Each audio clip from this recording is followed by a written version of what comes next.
Blue Shirt here. We're going to plant some gourmet lettuce today. I'm going to plant it not as thick as I usually do. I usually plant it real thick and then just harvest them when they're really dinky, but I'm going to leave these grow a little longer, so I'm not going to put so much seed in it. And also I'm going to put little pieces of cookies in there. Worms really love to eat sugar cookies. We make ours with no oil or nothing, so there's no oil in them.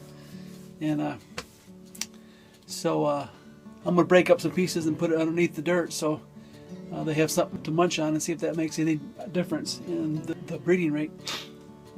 We are getting breeding in our trays, which is really neat, because what I do is I ordered a pound of worms and I put it in its own separate bin, and then I use those worms to put in the trays, and then they multiply in the trays, and then when that particular green is done, I just turn that upside down in a bin.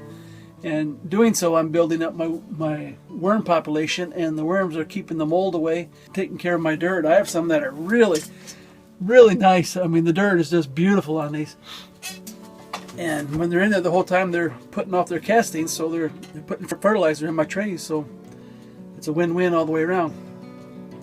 So let's go ahead and do that.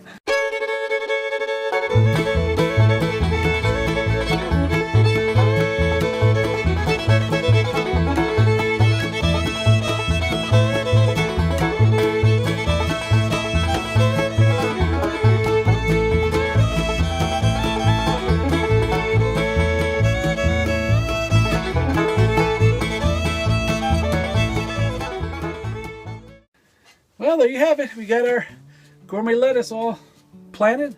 I did plant it a little bit less. It's a little hard because the gourmet lettuce has two different colors of seed in it. Some of the seeds are white and some of them are black, so when you sprinkle it on, it's kind of hard to tell how much that you put on, but I put on a lot less than I usually do, so we'll see how that goes. I put the cookies in there, keep the worms happy.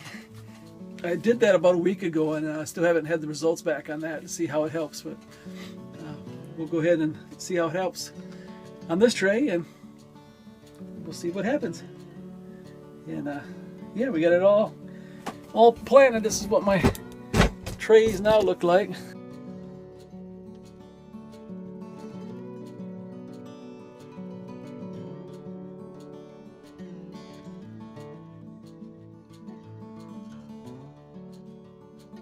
Time lapse up here of my Grand Rapids so we can see how fast it grows.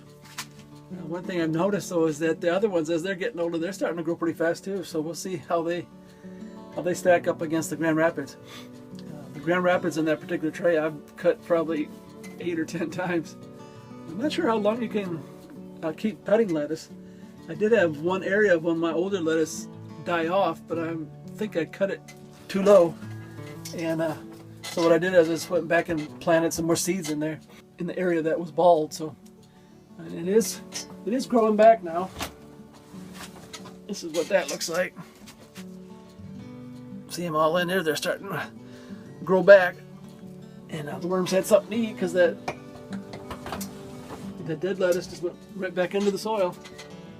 So yeah. So we'll see how that goes. So we're just having a blast. You're just growing our food. Got our fava bean shoots back there in the corner. It's about to grow over the top of the shelf here. You can't eat them fast enough because they're so big, you know. And I did just a half a tray, and you know, we still can't keep up with it.